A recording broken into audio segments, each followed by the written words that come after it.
Hello hello welcome to Tiljas world. അങ്ങനെ നമുക്ക് ബാക്കുവിൽ നമ്മുടെ ഫസ്റ്റ് വന്ന ദിവസം തന്നെ നമ്മൾ എക്സ്പ്ലോർ ചെയ്യാൻ പോയി. അപ്പോൾ ഫസ്റ്റ് ഡേയിലെ കാര്യങ്ങൾ തന്നെ കാണിച്ചു തരാം കേട്ടോ. അപ്പം ഞങ്ങൾ ഓൾറെഡി ഇറങ്ങി. ഇതാണ് ഞങ്ങളുടെ ഹോട്ടൽ, മിഡ് ടൗൺ ഹോട്ടൽ. ഇത് ഒരു നല്ല ഹോട്ടലായിരുന്നു കേട്ടോ, ഒന്നും പറയാനില്ല. വളരെ സ്പേഷ്യസ് ആയിട്ടുള്ള റൂമുകളും പിന്നെ ഇവിടുത്തെ അത്യാവശ്യം സെൻറ്ററിൽ തന്നെയാണ് ഇത് സ്ഥിതി ചെയ്യുകയും ചെയ്യുന്നത്.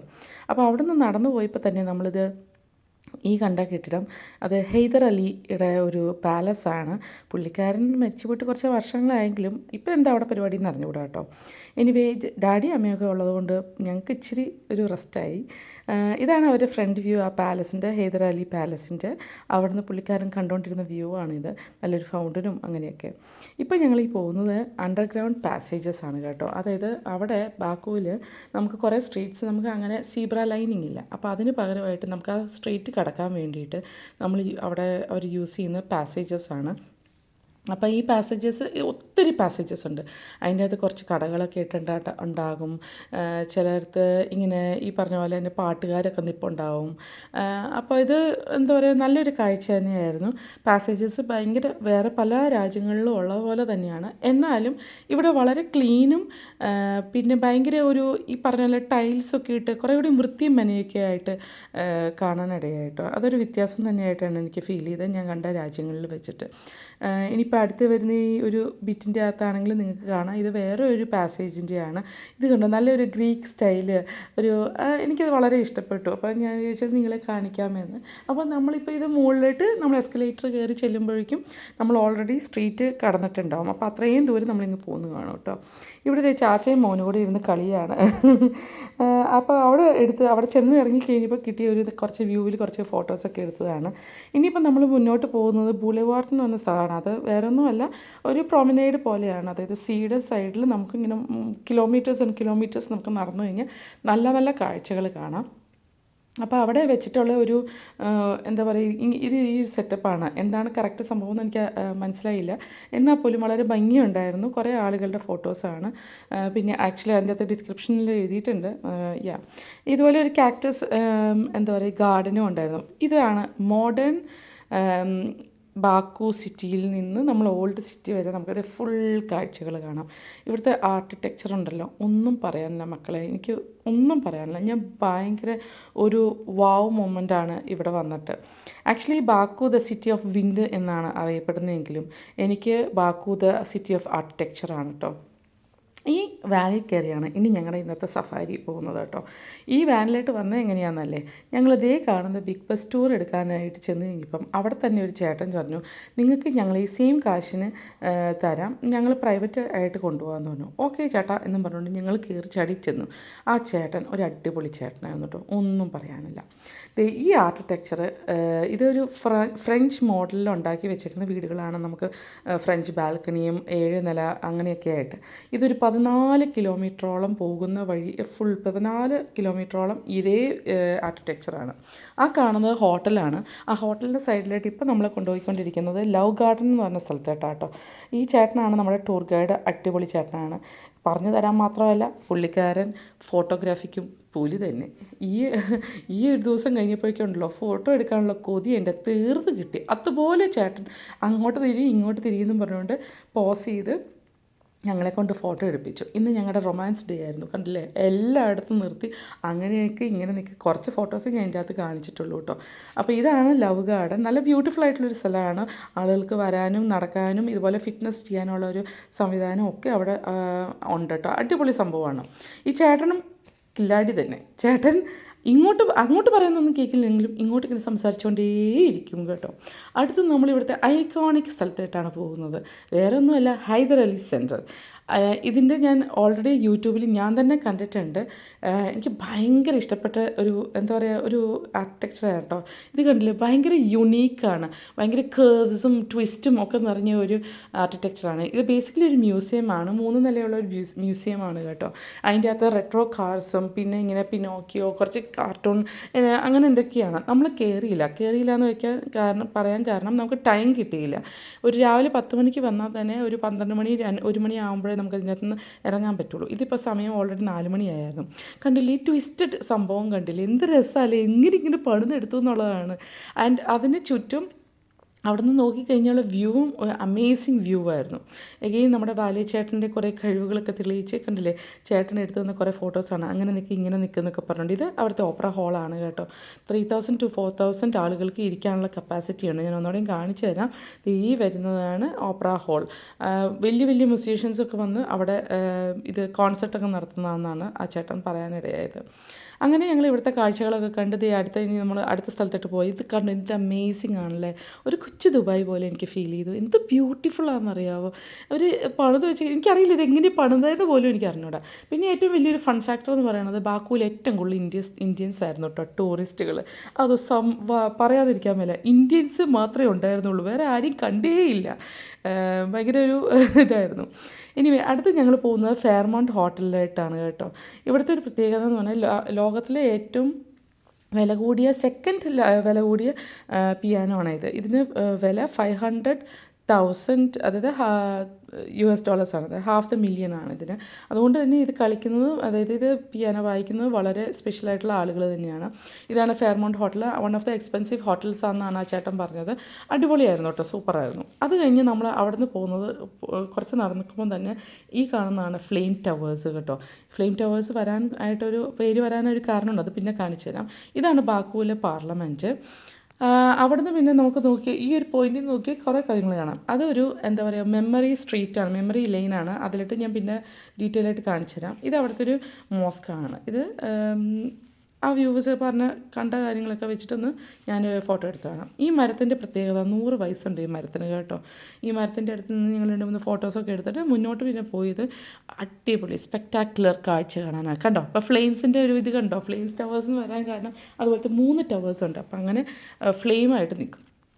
ഇത് കാഴ്ചയാണ്, ഓൾഡ് സിറ്റിയിൽ നിന്ന് ന്യൂ സിറ്റിയിലോട്ടുള്ള കാഴ്ച. ഇവിടുത്തെ ആർക്കിടെക്ചർ കുറേയൊക്കെ ഓസ്ട്രേലിയൻ എന്താ പറയുക, അവിടുത്തെ ആർക്കിടെക്ചറുമായിട്ട് കുറേ സാമ്യമുണ്ട്. അവരത് ഇൻസ്പയർ ചെയ്താണ് എടുത്തേക്കുന്നത്. ആ ലോട്ടസിൻ്റെയൊക്കെ അത് ആക്ച്വലി ബേസിക്കലി ഒരു ഷോപ്പിംഗ് മോളാണ് കേട്ടോ. ഇത് ഫ്ലെയിംസ് ടവറാണ്. ഇത് ഈ മരിച്ച 400ഓളം ആളുകൾക്ക് വേണ്ടിയിട്ട് ഒരു എന്താ പറയുക അങ്ങനെ ആ റെസ്പെക്റ്റ് കാണിക്കാൻ വേണ്ടി വെച്ചേക്കുന്ന ഒരു വലിയ ഫ്ലെയിമാണ് കേട്ടോ. ഇവരെങ്ങനെയാണ് മരിച്ചതെന്നല്ലേ, ഇത് ഒരു വാറിൻ്റെ ഇടയ്ക്ക് മരിച്ചതാണ്. കഷ്ടകാലം എന്ന് പറയട്ടെ, ഈ നവദമ്പതികളുടെ കല്യാണത്തിൻ്റെ അന്ന് വന്നവരും നവദമ്പതികളും അന്ന് കല്യാണം കഴിഞ്ഞ് ഇറങ്ങിയപ്പോൾ തന്നെ മരിക്കേണ്ട അവസ്ഥ വന്നു. ഈ കാണുന്നതാണ് ഫ്യൂണിക്കുലർ. അതിൻ്റെ പുറകിൽ ഫ്ലെയിംസിൻ്റെ ടവർ. ഈ കാണുന്ന ആ ഒരു മോണ്യുമെൻ്റ് എന്ന് പറയുന്ന പുള്ളിക്കാരൻ ഈ ബാക്കുവിനെ രക്ഷിച്ചതായിട്ടാണ് ഐതിഹ്യം ഡ്രാഗണിൽ നിന്ന്. പിന്നെ ഞാൻ നേരത്തെ കാണിച്ച ഫ്യൂണിക്കുലർ അതൊരു ഡ്രൈവാണ്, ജസ്റ്റ് 3 minutes ഡ്രൈവാണ്. ആ ഡ്രൈവിന് വേണ്ടിയിട്ട് 50-1 മണിക്കൂറൊക്കെയാണ് വെയിറ്റിംഗ് ടൈം. അതുകൊണ്ട് തന്നെ നമ്മൾ കയറിയില്ല. നമുക്ക് വേറെ പല രാജ്യങ്ങളിലും കണ്ടിട്ടുള്ളതുകൊണ്ട് അത്ര വലിയൊരു പുതുമ തോന്നിയില്ല. But nice. ഈ കാണുന്നതാണ് കാർപ്പറ്റ് മ്യൂസിയം കേട്ടോ. ഇതും ജസ്റ്റ് ഓപ്പോസിറ്റ് തന്നെയാണ്. അതായത് ബാക്കു നമുക്ക് ബൈ ഫൂട്ട് വേണമെങ്കിൽ നമുക്ക് നന്നായിട്ടൊന്ന് എക്സ്പ്ലോർ ചെയ്യാവുന്നേ ഉള്ളൂ. ഈ കാണുന്നുണ്ടോ ഫുൾ ആ ഫ്ലെയിംസും ഫ്യൂണിക്കുലറും പിന്നെ ആ ഹെൽഡിൻ്റെ ഒരു ഇതും. ഇതാണ് അവിടുത്തെ ലിറ്റിൽ വെനീസ്. ശരിക്കുള്ള വെനീസിൽ പോയവർക്ക് ഇതറിയാം, ഉടായി പരിപാടിയാണ്. ബട്ട് നൈസ് ടു സീ, ഇത്രയേ ഉള്ളൂ. ഇതിലും ക്യൂ നിൽക്കുകയാണ് ആളുകൾ കയറാനായിട്ട്. നമുക്കിത് ജസ്റ്റ് കണ്ടിട്ട് നമ്മളിങ്ങ് പോകുന്നുള്ളൂ, കാരണം നമുക്കിതൊരു പുതുമയൊന്നും ആയിട്ട് തോന്നിയില്ല. ഇത് അവിടുത്തെ ഒരു വലിയ പാർക്ക്, അത് ഫേമസ് ആയിട്ട് തന്നെ പാർക്ക്. ഇതെല്ലാം ഒരു സ്ഥലത്ത് തന്നെയാണ് കേട്ടോ സ്ഥിതി ചെയ്യുന്നത്. ജസ്റ്റ് വാക്കിംഗ് ഡിസ്റ്റൻസുകളേ ഉള്ളൂ. നല്ല രസമുള്ള സ്ഥലങ്ങളാണ് കേട്ടോ, ഭയങ്കര ബ്യൂട്ടിഫുള്ളാണ്. പിന്നെ വെതർ ഞങ്ങൾക്ക് നല്ല അനുകൂലമായിട്ട് തന്നെ വന്നു. തണുപ്പാണ് ഇവിടെ പറഞ്ഞിരുന്നെങ്കിലും നല്ല വെതറായിരുന്നു കേട്ടോ. ഇതാണ് ഞങ്ങളുടെ what is your name?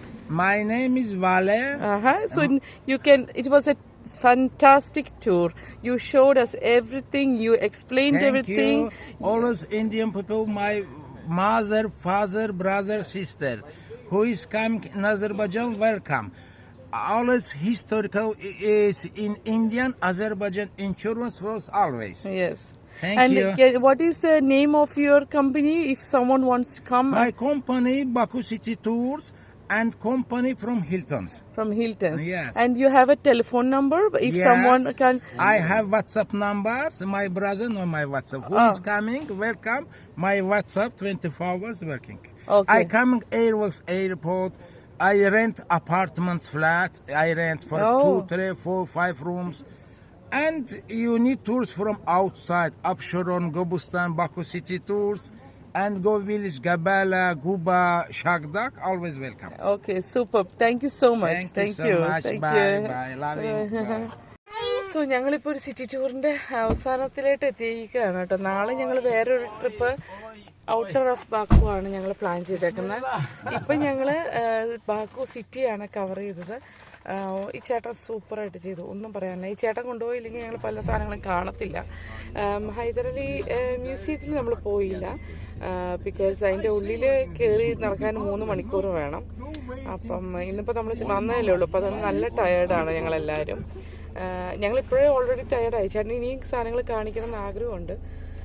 But ഞങ്ങൾ ഭയങ്കരമായിട്ട് റെക്കമെൻഡ് ചെയ്യുന്നു. സൂപ്പറാണിത്. ഞങ്ങൾ 6 പേർക്ക്, ആക്ച്വലി 7 പേർക്ക് ഇരിക്കാവുന്ന വണ്ടിയാണ്. അടിപൊളിയാണ്. നോക്കി എല്ലാവരും ഞങ്ങൾ അങ്ങോട്ടും ഇങ്ങോട്ടും മിണ്ടിയൊക്കെ ഇത്. ഇപ്പം ചേട്ടൻ ഫോൺ ചെയ്യുകയാണ്. ഞങ്ങൾ ഭക്ഷണം കഴിക്കാൻ പോവുകയാണ് കേട്ടോ. അപ്പോൾ ചേട്ടൻ്റെ അടുത്ത് പറഞ്ഞു ഞങ്ങൾക്ക് ലോക്കൽ അസർബൈജാൻ ഫുഡ് കഴിക്കാൻ ആഗ്രഹം എന്ന് പറഞ്ഞു. അപ്പോൾ ദുഷ്പേര എന്ന് പറഞ്ഞുകൊണ്ട് ഒരു സൂപ്പാണ് ജെൻസ് പറഞ്ഞേക്കണേ. അപ്പോൾ ഞങ്ങളിപ്പോൾ ചേട്ടൻ അറിയാവുന്ന ഒരു ലോക്കൽ റെസ്റ്റോറൻറ്റ്, ഒത്തിരി വലിയതൊന്നല്ല, പക്ഷെ ലോക്കൽ നല്ല ഫ്രഷായിട്ട് ഉണ്ടാക്കുന്ന ഹോം മെയ്ഡ് ഫുഡ് ഉണ്ടാക്കുന്ന സ്ഥലത്തേക്കാണ് നമ്മളെ കൊണ്ടുവന്നത്. അപ്പോൾ അവിടെ ചെന്നാലും ഒരു 40 മിനിറ്റ് വെയിറ്റിംഗ് ടൈം കാണും. അപ്പോൾ അതുകൊണ്ട് ചേട്ടനിപ്പം ഞങ്ങളെ കൊണ്ടുപോവാണ്. ചേട്ടൻ ഞങ്ങൾക്ക് വേണ്ടതൊക്കെ ഇപ്പോഴേ ചോദിച്ച് മനസ്സിലാക്കിയിട്ട് ഇപ്പം ഞങ്ങൾ വരുമ്പോഴേക്കും അവരുണ്ടാക്കി വെക്കുമെന്നാണ് പറഞ്ഞേക്കുന്നത്. അപ്പോൾ നമ്മൾക്ക് ചെന്നിട്ട് വെയിറ്റിംഗ് ടൈം ഉണ്ടാവില്ല. അപ്പം ഞങ്ങളിപ്പോൾ പറഞ്ഞേക്കുന്ന ഒരു മിക്സഡ് കെബാബ് പ്ലാറ്ററാണ്. അതായത് ചിക്കനും ബീഫും പിന്നെ നമ്മുടെ ലാംബോഡിയും കൂടിയിട്ട്, പിന്നെ ജെൻസിന് ദുഷ്പേര എന്ന് പറഞ്ഞ ഒരു സൂപ്പ്. ദുഷ്പേരാകുമോ എന്ന് അറിഞ്ഞോളൂ, എന്നാലും ദുഷ്പേര സൂപ്പാണ്. പിന്നെ ഡാഡിക്ക് അമ്മയ്ക്ക് നോയമ്പ് ആയതുകൊണ്ട് അവർ ലെൻറ്റിൽ സൂപ്പും ഒരു സാലഡും പിന്നെ മിക്സഡ് വെജിറ്റബിൾ, അതാ ചേട്ടന് സെപ്പറേറ്റ് ആയിട്ട് എന്താ പറയുക സ്പെഷ്യലായിട്ട് ഉണ്ടാക്കിക്കുന്ന ഒരു സംഭവം കേട്ടോ. അതാണെങ്കിലും പോയി കാണാം നമുക്ക് എന്താണ് എവിടെയാണ് എങ്ങനെയാന്നൊക്കെ ഉള്ളത് കേട്ടോ. അപ്പോൾ നല്ലൊരു ചേട്ടനാണ് കേട്ടോ, നന്നായിട്ട് എല്ലാം പറഞ്ഞു തരും. നമ്മൾ പറയണ അങ്ങോട്ട് കേട്ടില്ലെങ്കിലും ചേട്ടൻ ഇങ്ങനെ വർത്തമാനം പറഞ്ഞുകൊണ്ടേയിരിക്കും. എല്ലാത്തിനെയും കുറിച്ച് ഭയങ്കര നോളേജുമാണ് നമ്മുടെ അടുത്ത് പറഞ്ഞുകൊണ്ടിരിക്കുകയും ഭയങ്കര സന്തോഷമാണ്. നമ്മളൊന്നും പറയണ്ട, ഇങ്ങോട്ട് പറഞ്ഞുകൊണ്ടേയിരിക്കും. അതുപോലെ ഇതിലേക്ക് ഉപരി എന്ന് പറയണത് ഫോട്ടോ എടുത്തു തന്നെ. എൻ്റെ പൊന്നു സാറേ, എൻ്റെ ലൈഫിൽ ഞാനിങ്ങനെ ഫോട്ടോ എടുത്ത് ഞാൻ മടുത്തു എന്ന് പറയണതൊരവസ്ഥ ഉണ്ടായിട്ടില്ല സത്യമായിട്ടും. ഇപ്പം ഞാനിന്ന് ഫോട്ടോ എടുത്ത് മടുത്തിരിക്കണം. ചേട്ടൻ എല്ലാ പോസിലും എവിടെ എങ്ങനെ എന്തിനും വേണ്ടി നമ്മൾ എവിടെ ചേട്ടൻ എല്ലാ പോസുകളും അറിയാം, പൊസിഷൻസും അറിയാം. അമ്മ ഇതൊന്ന് നോക്കിയമ്മ, എവിടെയാണ് ഫോട്ടോസ് എടുക്കേണ്ടത്, എങ്ങനെ എടുക്കണം, ഏത് സൈഡിൽ നിന്ന് എടുക്കണം എന്നെല്ലാം ആ ചേട്ടനെ അറിയാം. കുറേ ഫോട്ടോസ് ഞാൻ വ്ലോഗിൽ ആഡ് ചെയ്യുന്നതായിരിക്കും, അല്ലെങ്കിൽ ആഡ് ചെയ്ത് കണ്ടിട്ടുണ്ടാവും നിങ്ങൾ. അപ്പോൾ അതുകൊണ്ട് എന്താണെങ്കിലും നിങ്ങളൊന്ന് നോക്കുക. അടിപൊളി ചേട്ടനാട്ടോ, 100% റെക്കമെൻഡബിൾ. അങ്ങനെ ആ ചേട്ടൻ പറഞ്ഞ റെസ്റ്റോറൻറ്റിൽ എത്തിയിട്ട്, ഇതൊരു ചെറിയ റെസ്റ്റോറൻ്റാണ്, ഒരു ഹോം എന്താ പറയുക ഒരു ഫാമിലി റെസ്റ്റോറൻറ്റ് പോലെ.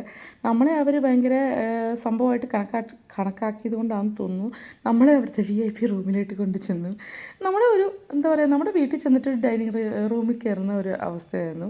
അപ്പോൾ ചേട്ടൻ നേരത്തെ തന്നെ ഓർഡർ ചെയ്ത ഫുഡൊക്കെ വന്നതുകൊണ്ട് ഒരു വെയിറ്റിംഗ് ടൈമും ഉണ്ടായിരുന്നില്ല. നമ്മൾ ഓർഡർ ചെയ്ത സംഭവങ്ങളൊക്കെ വന്നു. കുറച്ച് സാലഡ് പറഞ്ഞിരുന്നു. പിന്നെ ഈ പച്ചല ഉണ്ടല്ലോ, ചുമ്മാ ഇരുന്നിട്ട് ഈ ബ്രെഡിൻ്റെ കൂടുതൽ അവരിന്ന് കഴിക്കുന്ന സാധനം കേട്ടോ. ഈ ബ്രെഡ് അവർ കൊണ്ടുവച്ചിരിക്കുന്ന ബ്രെഡ് ഉണ്ടായിരുന്നു. ഒരു രക്ഷയില്ല, നല്ല ഫ്രഷ് ഫ്ലഫി ആയിട്ടുള്ള ബ്രെഡ്. ആ ബ്രെഡ് കണ്ടോ, അതിപ്പോൾ ഒരു കഷ്ണം കിട്ടിയിരുന്നെങ്കിൽ ഞാൻ വിചാരിക്കുന്നു. അടിപൊളിയായിരുന്നു കേട്ടോ. അതുപോലെ സാലഡ് പിന്നെ നമുക്ക് എന്നെ അറിയാവുന്നവർക്ക് അറിയാം, സാലഡ് വിട്ടിട്ടുള്ള ഒരു കളിയില്ലാത്തതുകൊണ്ട് ആ സാലഡാണ് ആദ്യം തന്നെ എനിക്ക് വളരെ പ്രിയപ്പെട്ട സാധനമാണ്. അമ്മയ്ക്കും അതുപോലെ തന്നെ കേട്ടോ. പിന്നെ കുടിക്കാനായിട്ട് ചായയും പിന്നെ ഐറാനും അതൊക്കെ ഇവിടുത്തെ ഫേമസ് ആയിട്ടുള്ള. ടർക്കി അടുത്തായതുകൊണ്ട് തന്നെ ടർക്കി എന്താ പറയുക റിലേറ്റഡ് ആയിട്ടുള്ള ക്വിസിൻ തന്നെയാണ് ഇവർക്ക്. ഒത്തിരി വ്യത്യാസങ്ങളൊന്നുമില്ല. എന്താ പറയുക ഈ കബാബ് അങ്ങനത്തെ ഐറ്റംസ് തന്നെയാണ് ഇവിടെ. അപ്പോൾ നമ്മൾ എല്ലാവരും മോരും വെള്ളം കുടിച്ചു. ഡാഡിക്ക് അമ്മയ്ക്ക് നോയമ്പായിരുന്നു കാരണം അവർ വെജിറ്റേറിയനാണ് എടുത്തത്. ഇതാണ് ഫേമസ് ഇവിടുത്തെ തുഷ്പേര സൂപ്പ്. ഇത് ഇവിടുത്തെ ലെൻറ്റിൽ സൂപ്പാണ്, നമ്മുടെ പരിപ്പ് കൊണ്ടുള്ള സൂപ്പ്. നല്ല ടേസ്റ്റ് ഉണ്ടായിരുന്നു കേട്ടോ. പരിപ്പെന്ന് കേൾക്കുമ്പോൾ അയ്യോ എന്ന് വിചാരിച്ചിങ്ങനെ അടിപൊളിയാണ്.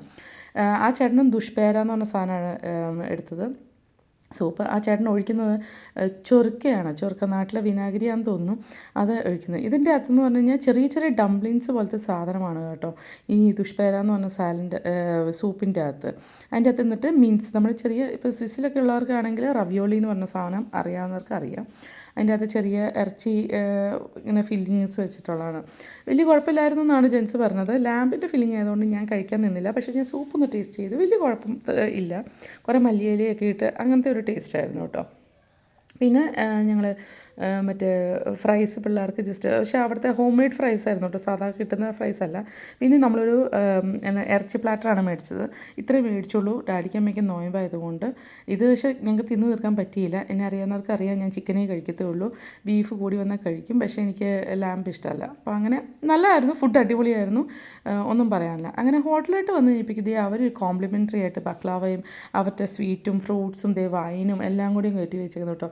എനിക്ക് ഭയങ്കര സന്തോഷം തോന്നി. ബിക്കോസ് ഇതൊരു 4 സ്റ്റാർ ഹോട്ടലാണ്. ഇത് നമ്മൾ ഒട്ടും പ്രതീക്ഷിക്കാത്തൊരു ഗസ്റ്ററാണ്. അവർ ലവ് ലെറ്ററൊക്കെ വെച്ചിട്ടുണ്ടായിരുന്നു. ആ ലവ് ലെറ്റർ ഒന്ന് പൊട്ടിക്കാൻ പെട്ട പാട് എനിക്കേ അറിയാവുള്ളൂ. ബട്ട് നൈസ്, നല്ലതായിരുന്നു. അത് കഴിഞ്ഞ് ഞങ്ങൾ അന്നത്തെ അവിടുത്തെ ഏറ്റവും ഫേമസ് ആയിട്ടുള്ള ഷോപ്പിംഗ് സ്ട്രീറ്റിലായിട്ടാണ് പിന്നെ വെച്ച് പിടിച്ചത് കേട്ടോ. അവിടെ ജസ്റ്റ് ചെറുതായിട്ടൊന്ന് ഷോപ്പിംഗ് ഒക്കെ ചെയ്ത് ഞങ്ങൾ ഡിന്നറിന് കയറി. കാരണം സമയം ഓൾറെഡി 10:30 കഴിഞ്ഞായിരുന്നു. ഇത് ഇപ്പം അസർബൈജാൻ ടീ ആണ്. അതിൻ്റെ അകത്ത് കുറേ സംഭവങ്ങളൊക്കെ ഉണ്ട്. അടിപൊളി ടീ ആയിരുന്നു കേട്ടോ. ഡാഡി എഗെയിൻ മറ്റേ കൂണ്ട സൂപ്പാണ് എടുത്തത്. ഡാഡിക്ക് നോയമ്പായിരുന്നു. അമ്മ സാലഡിൽ ഒതുക്കി. പിന്നെ നമ്മൾ ഇവിടുത്തെ ഫുഡ് തന്നെ, ഇവിടുത്തെ ലോക്കൽ ഫുഡ് തന്നെയാണ് നമ്മൾ കഴിച്ചത്. ഈത്തിന് ഒരു സാലഡ് കഴിക്കാനെന്ന് ആഗ്രഹം. ഇതാണ് ഇവിടുത്തെ ലോക്കൽ ഫുഡ്, ടർക്കിഷ് ഫുഡ് തന്നെ. നമ്മളിങ്ങനെ ഷീഷ കബാബ് അങ്ങനത്തെ ആ സംഭവങ്ങളൊക്കെ സെയിം തന്നെ കേട്ടോ. അങ്ങനെ ആ സ്ട്രീറ്റിലൊക്കെ ഇങ്ങനെ കുറേ ബക്ലാവ, ഇതെല്ലാം ഇവിടെ ഭയങ്കര ടർക്കിഷ് ഇൻഫ്ലുവൻസ്ഡ് ആയിട്ടുള്ള ക്വസ്റ്റ്യനാണ്. So nothing new to us, but yeah അങ്ങനെ. അപ്പോൾ ഇതുവരെ എൻ്റെ ചാനൽ സബ്സ്ക്രൈബ് ചെയ്യാത്തവരാരെങ്കിലും ഉണ്ടെങ്കിൽ സബ്സ്ക്രൈബ് ചെയ്യാൻ മറക്കണ്ട കേട്ടോ.